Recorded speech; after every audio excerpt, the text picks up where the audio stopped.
in Brazil, all the person. That's the archetype. So in the collective unconscious of the Brazilians, because of the religious background of Brazilian individuals, the Virgin Mary is actually there. That image of the Nossa Senhora Aparecida, the one who is benevolent, the mother who accepts others with no judgment, no discrimination. That's the archetype that is there. Likewise, in Japan, even though the Japanese religion is not Judeo-Christian, it's Shintoism, there is actually, in the collective consciousness of the Japanese, the goddess of the sun. Her name is Amaterasu Omikami. Amaterasu Omikami, she is a very benevolent, accepting. She is the archetype of the good mother, and that's actually there. So I would like to focus more on the Japanese part of my background, because I believe that there are so many parallels. I could identify so much with what Julie told us about Spirita, about the community-oriented. By the way, Paulo Freire is a Brazilian sociologist who actually came up with a community-centered education in Brazil. And he's read all over the places, community psychology, you study Paulo Freire. But go to the Japanese side of it. Okay, so I think that I can trace some parallels between some psychoanalysis in Japan versus Western world. And I'm not going to pinpoint necessarily which specific Western psychoanalytical traditions I'm referring to, but you will identify them as I say. So for instance, there is a scholar of the name Takeo Doi, D-O-I, Takeo Doi. He actually talks about, he went to the United States, he came to the United States, and his first contact with a host in a home, an American home, was that in a dinner, and the host or the hostess of the home said, "Help yourself." For him, that was actually literally, "I'm not going to help you, you do it yourself." And he was saying, "Oh wow, this is so strange." He actually misinterpreted that as being cold and a boundary that is much larger than his home country. So for him in Japan, the host will not ask anything, will provide you with the thing that you non-verbally wish. And exactly, it's like if you go, you can observe that in flight attendants, like the American flight attendants, they ask, "Do you care for coffee? Do you care for water?" And they give you the water, and you ask for that. But if you go to any kind of Asian airline, they will provide you with something that you non-verbally ask. So it's really strange. So if you, for instance, you are drinking coffee and you are by the end of the coffee and you put your coffee cup empty, the flight attendant will bring coffee, dress some coffee, things like that. So, but this is an example. So by getting to know a little bit about American culture, he realized that he went back to Japan and said, something is different. I studied Freud, I studied psychoanalysis, yet the paradigm is so different. What is different? So he began to study, and he came up with the word amai. Amai, A-M-A-E.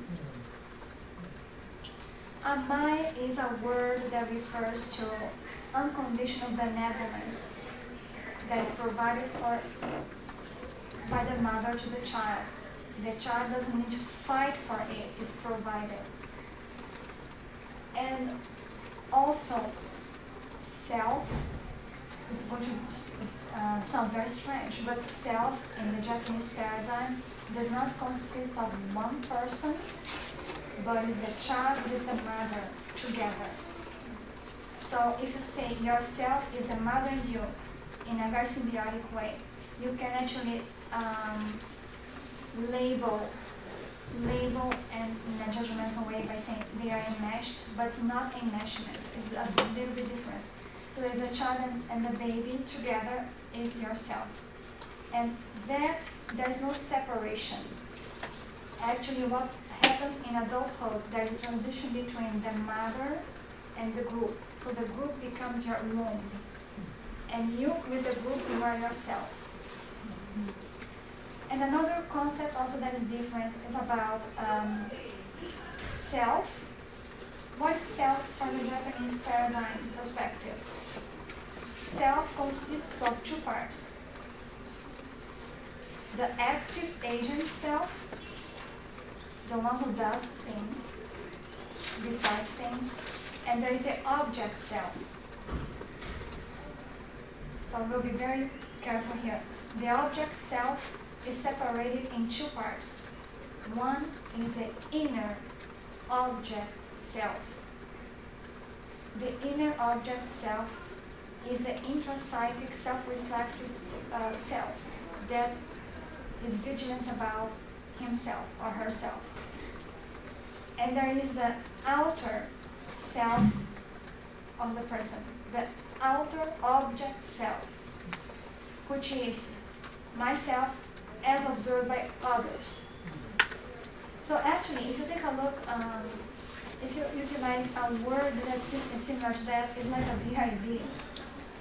If I can pathologize that, but it's not a pathology. That's the paradigm. That's how the Japanese individuals operate. So when you, as a therapist, approach a person from traditional Japanese background and you encourage them to separate from the mother, or if you criticize the mother, there is a somatic shock in their system because without the mother, the self dissolves.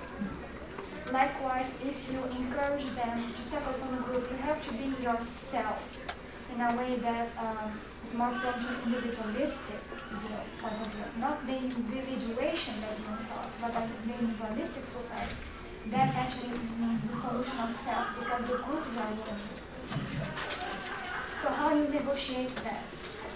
And another thing that I could actually observe in, I'm not sure whether I can generalize to other Asian, by the way, Eastern and West, right? Eastern countries, they are so different from each other.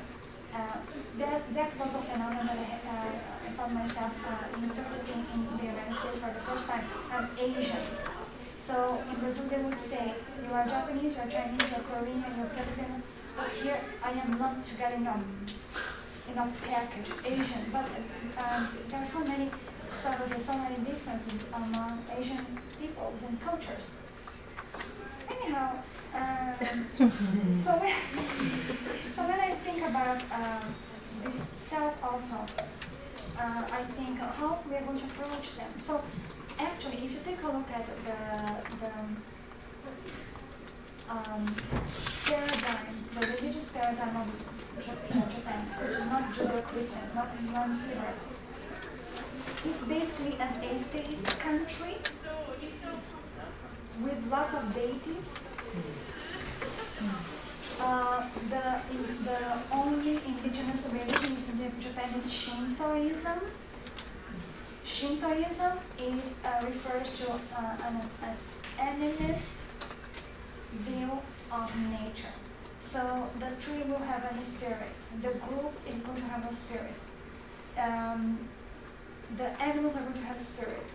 It comes from the indigenous tribes culture in which secular and religious are not separated. They are the same level. There is no difference between heaven and earth. Actually, when Amaterasu Mikami, this goddess of sun, encounters, when the encounter occurs, she doesn't descend from heaven, she comes from heaven. So actually the perception is that of a sphere, the universe being a sphere. And there is no idea of transcendence either. Because in Shintoism, everything is attached to concrete, material, visible things. So if you are visible, if the group is visible, that's going to be my focus of attention. The tree is going to be on focus of attention. So very detail-oriented, very focused, very delicate work in terms of technology, in terms of Meiji ceremony, and very focused on the Shinto perspective of your being totally focused on the here and now of what you see. And the deities, they're invisible, but they are not, how can I say, they are not honored in the same way as in Judeo-Christian society. And Shinto is not dualistic either. So up to Meiji era, there was no difference between the sexual orientation, if you will, was very liberal. Not liberal, there was no liberation. The liberation was part of the Japanese culture. Sexual manifestations were very free. And from Meiji era onward, especially from the post-war onward, the Western views entered Japan. And that's when the sense of homosexuality and the being out of the group and out inside the group became more prominent. But anyway, let me see. What do you think about what needs to happen in the education several years? I think that I think I would like to invite the instructors and the students to envision learning a different language. There are some words in that particular language that strikes you automatically in a specific way that there's no translation of another language. Let me just give an example. Let's say if in the United States you say,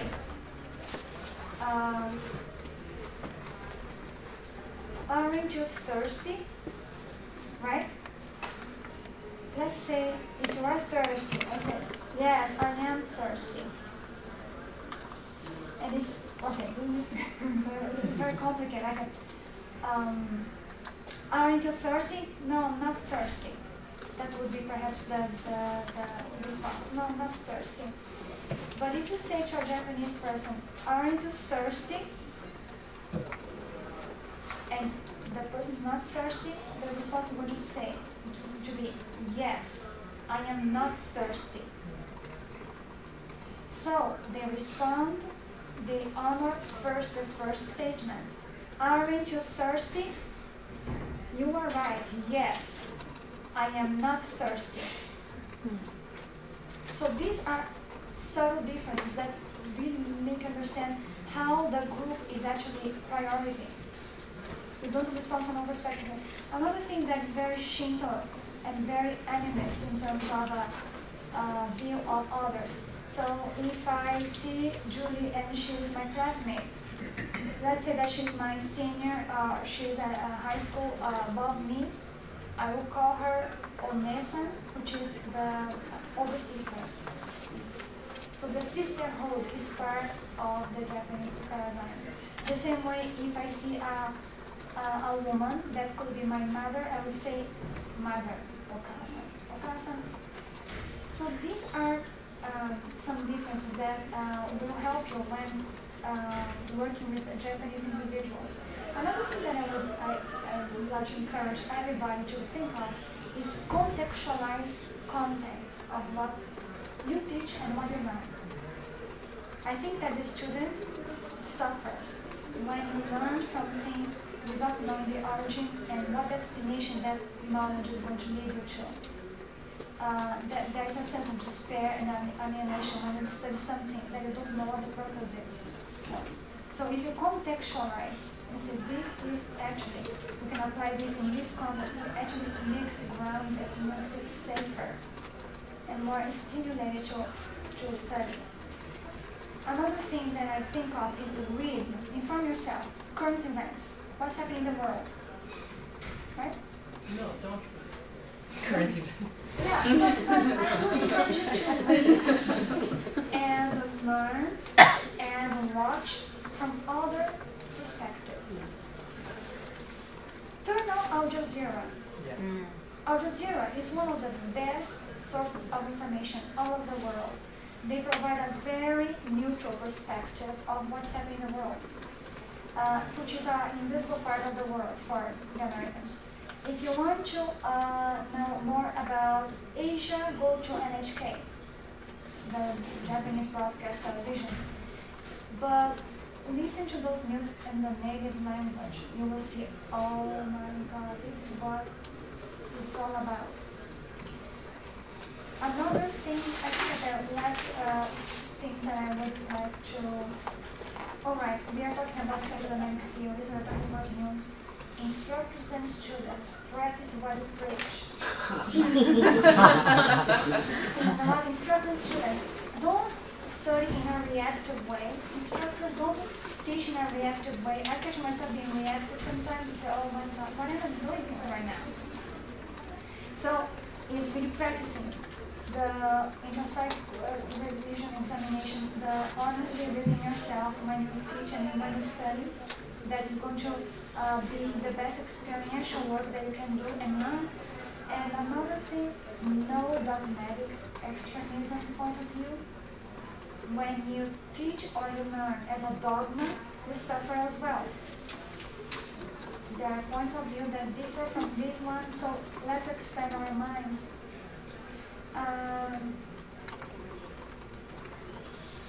And please, I think that we have to highlight what women and mothers do well.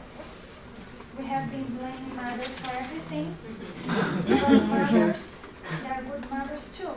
So I think that if we highlighted what mothers do well, I think that we would bring a more neutral and balanced perspective into what the power of women are in our society. Because if there is a bad mother, the good mother, there are mothers that provide resiliency as well. So that said, as my contribution here. Thank you for listening.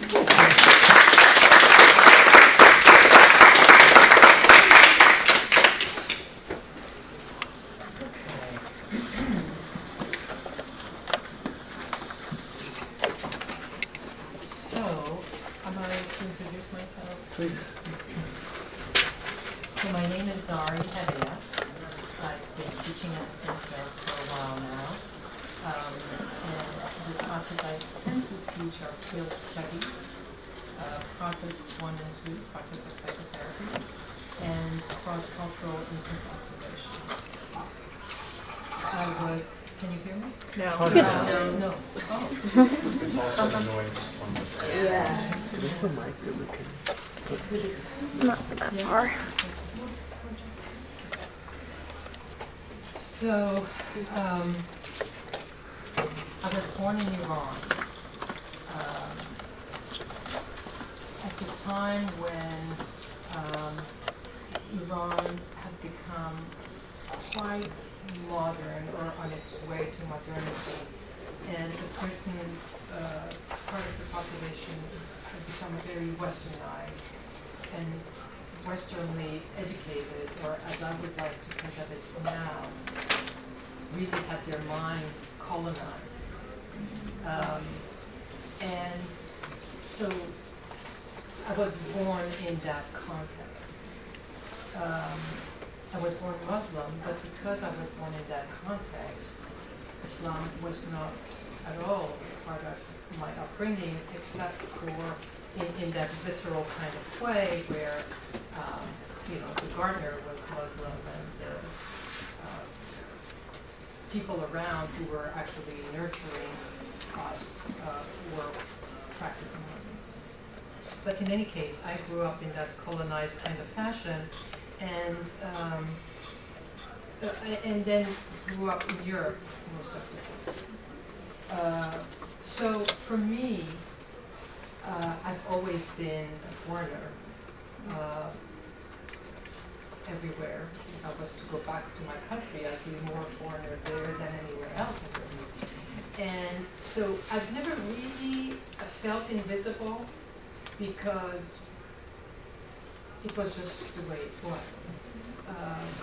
And I never really felt prejudiced against because it was just the way it was. All of these things were just normal, or to use our jargon, was egocentric. I mean, of course I was a foreigner. Of course they would look at me differently. It was normal.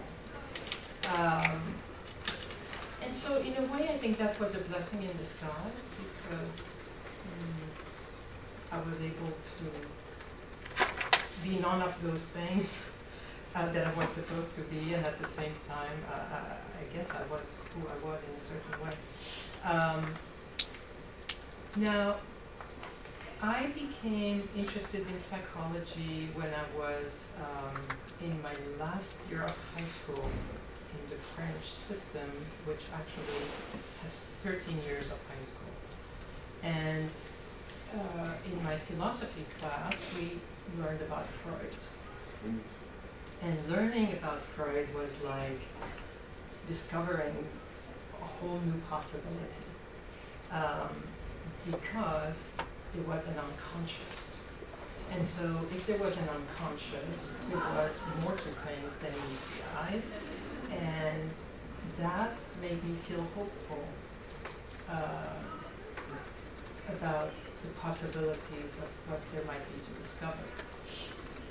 And so I came to this country, not speaking English, to study psychology. And I learned English in two ways. One is by reading the textbooks and realizing the words are the same as in French, except I can't understand their pronunciation. And then by being in psychotherapy, because I had to talk. So I never stopped studying. And really teaching, it is such a torture for me because I reinvent myself each time, which means I study the subject each time.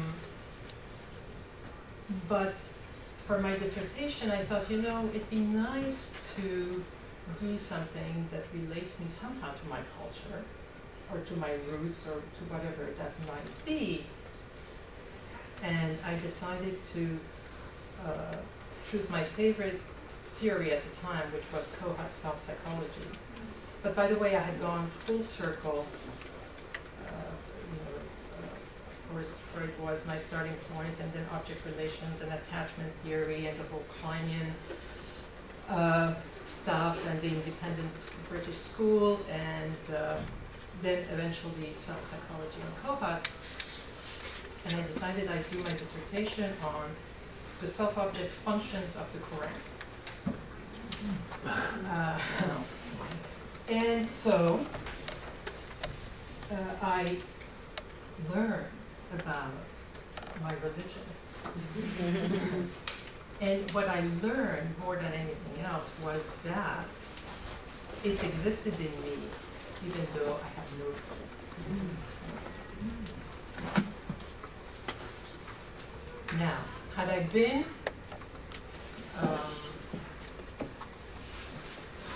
well, actually, let me not. Okay. So now, when I teach a class, I usually ask two things I do. One is I ask students, "Why are you here?" And typically, the answer would be something that would be summed up in, "I want to know how I am who I am. How do I become who I am?" Which is to say, that's how we've come to have something called personality theory, because we're trying to understand who we are. So, let me just. So, what is it we seek to know?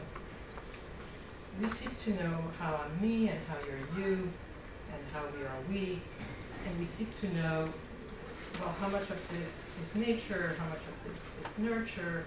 Unfortunately, we can't get away from duality.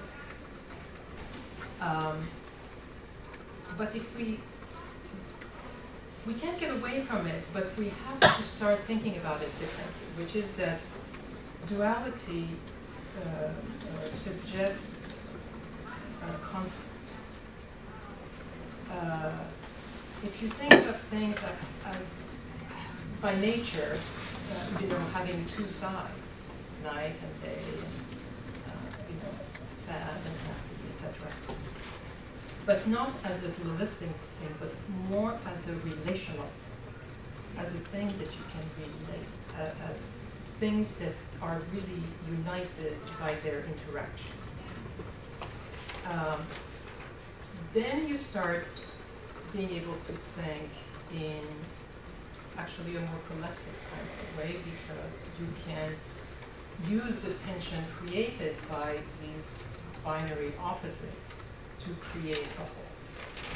So for example, I think we are starting to understand that it's no longer about the percentage of nature versus the percentage of nurture, or one is more of a temperamental perspective and one is more of an attachment perspective, but it's how does my biology interact with my mother's psyche, for example.